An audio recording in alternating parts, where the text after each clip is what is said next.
অবশেষে আমরা এই যে এই জায়গাটার নাম যেন কি আজিব ভাই, এটার নাম যেন কি বললেন? ডিউরালি।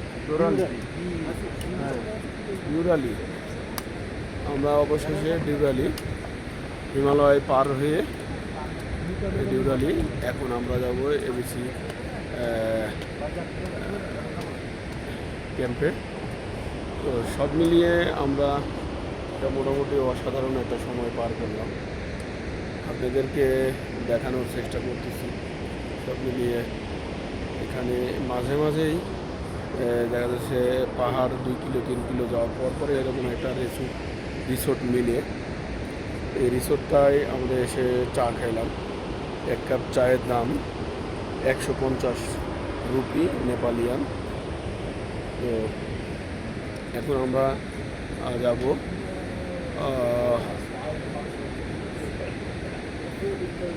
ওই পাহাড়ের উপরে উঠবো।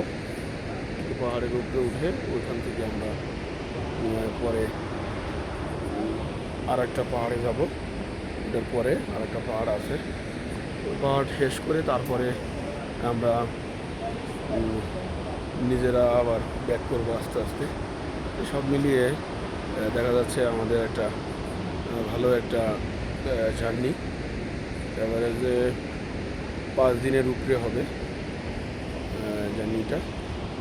আর বাংলাদেশে যাতায়াত 2 দিন 7 দিন, আর একদিন আমরা কাঠমান্ডু একটু স্টে করব। এই 8 দিনের আমাদের ট্যুর আমরা সম্পূর্ণ করব। আপনারা সবাই আমাদের জন্য দোয়া করবেন, আমরা যেন ঠিকমতো পৌঁছাইতে পারি, সব কিছু যেন ভালো মতে ঠিকঠাক করে আসতে পারি, এবং কি আপনাদের মাঝেও যেন দেখাইতে পারি যে আমরা কত সুন্দরভাবে ট্যুরটা কমপ্লিট করতে পারলাম। নেক্সট এই ট্যুরের পরে আমাদের আর একটা ইন্ডিয়ার যদি ভিসা খুলে তাহলে আমরা ইন্ডিয়াতেও আপনাদেরকে দেখাবো। ইন্ডিয়াতেও নিয়ে গিয়ে ইন্ডিয়াতেও অনেক ভালো ভালো স্পট আছে, আমাদের ওটা বাইক ট্যুর হবে।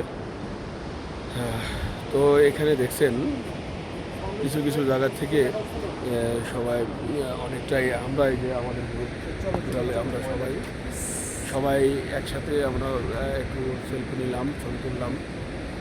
সব কিছু মিলিয়ে আমাদের সময়টা ভালোই কাটলো আলহামদুলিল্লাহ। সবাই অনেক এনজয় করেছি। দোয়া করবেন সবাই। ধন্যবাদ, ভালো থাকবেন, সুস্থ থাকবেন।